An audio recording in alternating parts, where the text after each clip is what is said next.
উজুর কিছু মাসআলা মাসাইল রয়েছে যেগুলি বিষয়েও আমাদের জানা আবশ্যক এবং কি কি কারণে উজু নষ্ট হয় সেই বিষয়গুলিও আমাদের জানা থাকা আবশ্যক।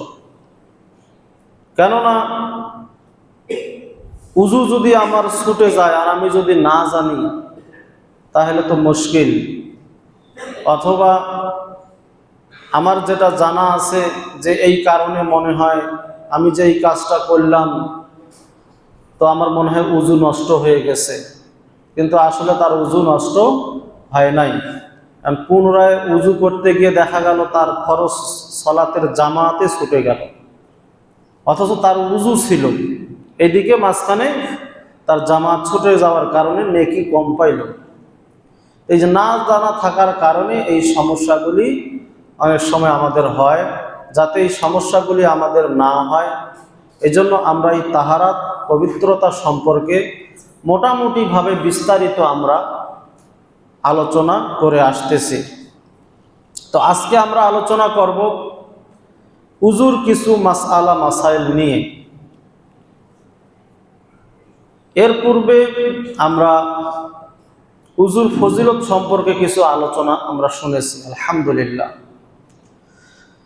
উজু করার সময় মেসওয়াকের কথা আমরা আলোচনা করেছি, মেসওয়াক করার ফজিলত রয়েছে মর্মে আমরা আপনাদের সামনে হাদিস উপস্থাপন করেছিলাম যে মেসওয়াক করা এটা অত্যন্ত গুরুত্বপূর্ণ বিষয়, কিন্তু আবশ্যক না। কিন্তু একটি জাল হাদিস রয়েছে, যেই জাল হাদিসে বলা রয়েছে যে মেসওয়াক যেই উজুতে মেসওয়াক করে উজু করে সালাত আদায় করা হবে ওই নেকির পরিমাণ ৭৪ গুণ বৃদ্ধি করে দেওয়া হবে। সুবহানাল্লাহ এখানে চলবে না বলা, এই জন্য যাবে না যে এটা জাল হাদিস, এই ফজিলতটা জাল। এই যে ফজিলত, মুসলমান আজ ফজিলতের ধোকায় পড়েছে, মুসলমান আজ ফজিলতের ধোকায় পড়েছে। মানে অসংখ্য ফজিলতের এরকম হাদিস আমাদের দেশে চালু আছে, ঢুকে দিয়েছে ফজিলতের কথা বলে যে এই কাজ করলে এত নেকি পাওয়া যাবে, এই কাজ করলে এত নেকি পাওয়া যাবে, কিন্তু আসলে সেই হাদিসটা সহিহ হাদিস নয়, সেটা জাল হাদিস। জাল হাদিস মানে হলো মানুষের তৈরি করা হাদিস। মৌজু হাদিস মানে জাল হাদিস, এটা মানুষের তৈরি করা। এটা আল্লাহর নবী সাল্লাল্লাহু আলাইহি সাল্লামের পক্ষ থেকে এই হাদিস না। এইটা হচ্ছে হাদিসে দাজ্জাল, এটা হচ্ছে হাদিসে ইহুদি, হাদিসে খ্রিস্টান, এটা হচ্ছে হাদিসে কোনো এরকম ষড়যন্ত্রকারী ইসলামের বিরুদ্ধে যারা লেগে আছে, উঠে পড়ে লেগে আছে, ষড়যন্ত্র করতেছে, এটা তাদের পক্ষ থেকে এসেছে। আর এই ভবিষ্যৎবাণীগুলো রাসূলুল্লাহ সাল্লাল্লাহু আলাইহি ওয়াসাল্লাম বলে গেছেন, দাজ্জালুনা কাযাবুনা ইয়াতুনাকুম মিনাল আহাদিসি আনতুম ওয়ালা আবাউকুম আনতুম তাসমাউনা। রাসূলুল্লাহ সাল্লাল্লাহু আলাইহি ওয়াসাল্লাম এই ভবিষ্যৎবাণীগুলো বলে গেছেন যে তোমাদের মাঝে এমন একটি সময় আসবে যেই সময়ে তোমাদের সামনে এমন এমন হাদিস বয়ান করা হবে যেই হাদিসগুলো তোমরা শোনো নাই কোনোদিন, তোমাদের বাপদাদারাও শোনে নাই। এখানে বাপদাদারা বলতে সাহাবা একরাম, তাবে তাবিন, তাদেরকে বোঝানো হয়েছে। আমাদের বাপদাদারা তো তাদের বয়স আর কয় বছর, তারা তো হাদিসের উপর এরকম পাণ্ডিত্য অর্জন করেনি। আমাদের বাপদাদারা জানে না, মানে এখানে বিষয় হলো যারা হাদিস বিশারদ, যাদের কাছে কোনো হাদিস গোপন নাই। যেমন ইমাম আহমদ ইবনে হাম্বল রাহিমাহুল্লাহ 10 লক্ষ হাদিসের হাফেজ তিনি। সুবহানাল্লাহ, আল্লাহু আকবার। তিনি যদি বলেন যে এইরকম হাদিস আমি শুনি না, আজকে প্রথম শুনলাম, এটা তার কথা বলা হচ্ছে। এরপরে ইমাম শাফিঈ রহমতুল্লাহ আলাইহি ইমাম ইবনে তাইমিয়া রহমাতুল্লাহি আলাইহি, এরকম বড় বড় মুহাদ্দিস মুজাদ্দিদ যারা ছিলেন। এরপরে সাহাবীদের মধ্যে আবু হুরায়রা রাদিয়াল্লাহু তাআলা আনহু, ইবনে মাসউদ রাদিয়াল্লাহু তাআলা আনহু, আবু বকর রাদিয়াল্লাহু তাআলা আনহু, এরকম আরো যারা তাদের কাছ থেকে হাদিস এসেছে, এরকম লক্ষ লক্ষ সাহাবী রয়েছে, হাজার হাজার মুহাদ্দিস, বড় বড় ইমাম, শত শত মুজাদ্দিদ রয়েছে যারা হাদিসের উপরে পাণ্ডিত্য অর্জন করেছেন। তাদের কাছে বা তাদের লেখনী কোনো কেতাবে এই হাদিস নাই, কিন্তু মানুষের মুখে মুখে সেই হাদিস মাশাআল্লাহ অনেক প্রচার প্রসার এর রয়েছে। হুব্বুল ওয়াতানি মিনাল ঈমান, দেশকে ভালোবাসা ঈমানের অঙ্গ। এটা আল হাদিস বলে বিভিন্ন ছোটি বইগুলোতে লেখা আছে, কিন্তু এই হাদিসটা কোনো হাদিসের গ্রন্থের কেতাবে উল্লেখ নাই, কিন্তু মানুষের মুখে মুখে হাদিস আছে। আস্তাগফিরুল্লাহ রাব্বি মিন কুল্লি যামবিন ওয়া আতুবু ইলাইহি, মক্তবে আমরা এই তওবার দোয়াটা শিখেছিলাম, ইস্তেগফারের দোয়া, কিন্তু মানুষের মুখে মুখে এই ইস্তেগফারের দোয়া মুখস্থ আছে, অনেকের মুখস্থ আছে। বেশিরভাগ মানুষের মুখে হাদিসটা, এই দোয়াটা মুখস্থ আছে, কিন্তু এই দোয়াটা যে কোত্থেকে আসলো কোনো কেতাবে এই দোয়া খুঁজে পাওয়া যায় না, কোনো হাদিসের গ্রন্থে এই দোয়া নাই, কিন্তু মানুষের মুখে মুখে আছে। তো এইরকম উতলুবুল ইলমা ওয়ালাউ কানা বিসিনিন, এলেম অর্জন করো যদিও চীন দেশে যেতে হয়। এটা আল হাদিস না, এটাও জাল হাদিস। এটা কোনো হাদিসের কেতাবে এই ধরনের হাদিস নাই। তো এইরকম ফজিলতেরও অনেক কথা, অনেক হাদিসের নামে আল হাদিস বলে আমাদের সমাজে চালু আছে। তার মধ্য থেকে একটি হাদিস হলো মেসওয়াক করে উযু করলে ৭৪ গুণ সওয়াব বৃদ্ধি করে দেওয়া হবে তার। এই হাদিসটা ওইরকমই জাল হাদিস, অতএব এটা মানা যাবে না, বিশ্বাসও করা যাবে না। এরকম অনেকগুলি আছে। তো উযুর মাসআলা মাসাইল সম্পর্কে আমরা আজকে আপনাদের সামনে কিছু কথা বলবো, বলি ইনশাআল্লাহ। আমরা গত শুক্রবারে উযুর পদ্ধতি সম্পর্কে বলেছিলাম যে উযু কিভাবে করতে হয়। আজকেও আমরা শেষে সময় পেলে একটু উযুর নিয়মগুলো পুনরায় আজকে একটু বলে দিব।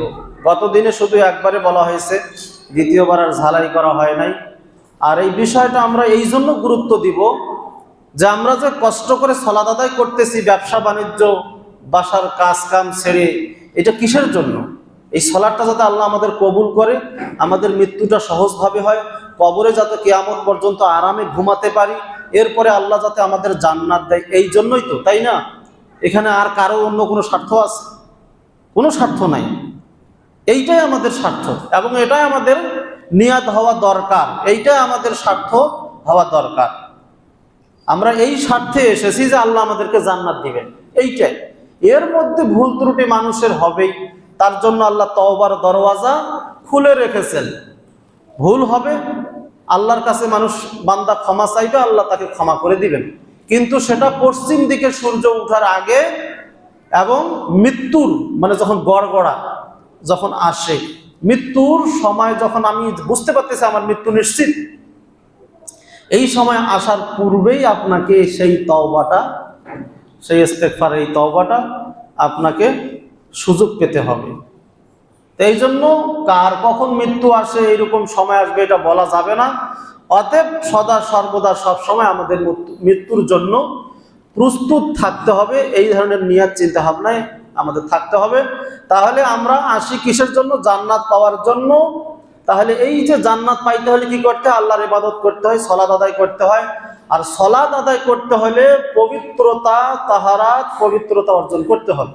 এই পবিত্রতাটা গুরুত্ব সহকারে যদি আমাদের না হয়, সঠিকভাবে যদি উযু আমাদের না হয়, তাহলে আমাদের সালাত কিন্তু কবুল হবে না। যত বড়ই আমার লম্বা জুব্বা থাক আর আলখাল্লা থাক আর যত বড়ই টুপি পাগড়ি থাক না কেন, কাবা শরীফে আপনি যদি নামাজ পড়েন তবুও নামাজ হবে না যদি উযু না হয়। বিষয় ক্লিয়ার? মানে উযু ছাড়া নামাজ এক কথায় হবে না। তাহলে উযু সম্পর্কে আমাদের আগে জানতে হবে কি হবে না? নামাজের আগে উযু সম্পর্কে জানতে হবে। তাই আমরা নামাজের বিষয় আলোচনা করার আগেই এই উযু সম্পর্কে আমরা আলোচনা করতেছি। তাহলে এক নম্বরে হচ্ছে উযুর মাসআলা মাসাইল সম্পর্কে। এক নম্বরে হচ্ছে আমরা উযু করার সময় উযুর অঙ্গ প্রত্যঙ্গগুলি, উযুর যে আমাদের অঙ্গগুলি রয়েছে এইগুলো ধোয়ার সময় একবার, দুইবার অথবা তিনবার পর্যন্ত ধৌত করা যাবে। আপনার ইচ্ছা মতো যে উযু করতে হবে ঠিক আছে, কিন্তু আপনার ইচ্ছে মতো যদি আপনি ওই উযুর অঙ্গগুলি আপনি বারবার যদি আপনি এইভাবে পানি দিতে থাকেন আর ধুতে থাকেন, পানি দিতে থাকেন আর ধুতে থাকেন, আর এখন তো মাশাআল্লাহ টেপ আছে, পানির টেপ, এখানে তো টেপ একবারে ছেড়ে দিলেন, ইচ্ছা মতো ছেড়ে দিয়ে আপনি ধুতে আছেন, খেয়াল নাই 5 বদনা পানি চলে গেছে এক হাত ধুইতে, অথবা আপনি মনে করেন যে পানি মুখ ধুইতেছেন, ধুইতে আছেন, কোনো খেয়াল নাই, ধুইতে আছেন, এইভাবে হবে না। তাহলে নিয়ম কি? উযুর প্রত্যেকটা অঙ্গ ধোয়ার ক্ষেত্রে 1 থেকে সর্বোচ্চ 3 বার পর্যন্ত ইসলাম অনুমোদন দিয়েছেন। তবে এই ক্ষেত্রে যেমন আপনি পানি নিয়ে টেপ থেকে নেন আর বদনা থেকে নেন আর আপনার পুকুর থেকে নেন আর পাত্র থেকে নেন, পানি নিয়ে মুখে দিলেন একবার, আরেকবার মুখে দিলেন, আরো একবার মুখে দিলেন, এইটি কিন্তু 1 বার 2 বার 3 বার নয়। 3 বার কোনটা? আপনি পানি নিয়ে মুখে দেওয়ার পরে পুরা মুখমণ্ডল, এই যে কপালের নিচ থেকে চুলের গোড়ার এইখান কপাল থেকে থুতনির নিচ পর্যন্ত, এই কানের লতি থেকে এইটা একবার আপনি যখন ধৌত করে নেবেন, এইটা হচ্ছে একবার। 2 বার 3 বার এই করে পানি দিয়ে আপনি এই যে হাত দিয়ে যে পুরা জায়গাটা ধৌত করলেন, এইটার নাম কি? একবার। আবার আপনি পানি দিয়ে মুখে পানি দিয়ে আবার একবার ধৌত করলেন, একেবারে কপাল থেকে থুতনির নিচ পর্যন্ত, এরপরে এই কানের লতি পর্যন্ত এই যে ধুলেন, এইটা হচ্ছে দ্বিতীয়বার। আবার পানি দিলেন, এটা হচ্ছে তৃতীয়বার। পানি দিয়ে যে ধুইলেন, এটা তৃতীয়বার। এরপরে মনে করেন যে আপনি 1 হাত ধুইবেন, একটু পানি নিয়ে এইভাবে দিলেন, বা 2 বার নিয়ে এইভাবে দিয়ে এই যে কুনুই সহকারে আপনি যে ধৌত করলেন, এইটা হচ্ছে একবার। দ্বিতীয়বার পানি নেওয়ার পরে আবার কুনুই সহকারে ধুইলেন, এটা হলো 2 বার। তৃতীয়বার পানি নিয়ে কুনুই সহকারে ধুইলেন, এইটা হচ্ছে 3 বার। কিন্তু এইটা আপনি চতুর্থবার করতে পারবেন না। 1 বার ধুইলেও হয়ে যাবে, 2 বার ধুইলেও হয়ে যাবে, 3 বার ধুইলেও হয়ে যাবে, কিন্তু 3 বার পর্যন্ত হাদিসে এসেছে। 1 বার 2 বার 3 বার, 3 বারের বেশি অধিক করা বা ধৌত করা এটা কি যাবে না। রাসূলুল্লাহ সাল্লাল্লাহু আলাইহি ওয়াসাল্লামের যেটা কর্ম ছিল, আমল ছিল, উযু করার ক্ষেত্রে তিনি উযুর অঙ্গগুলো 3 বার করে ধৌত করতেন। উযুর অঙ্গগুলি কয়বার করে? 3 বার করে তিনি এগুলো ধৌত করতেন। এগুলো প্রত্যেকটা কথায় হাদিস দ্বারা প্রমাণিত। 3 বার করে যে অঙ্গ ধুতে হবে 1 থেকে 3 বার, এই হাদিসটি আপনি পাবেন সহিহুল বুখারীতে, সহিহুল মুসলিমে, এরপরে মেশকাতে 395 নম্বর হাদিস, 96 নম্বর হাদিস, 97 নম্বর হাদিস।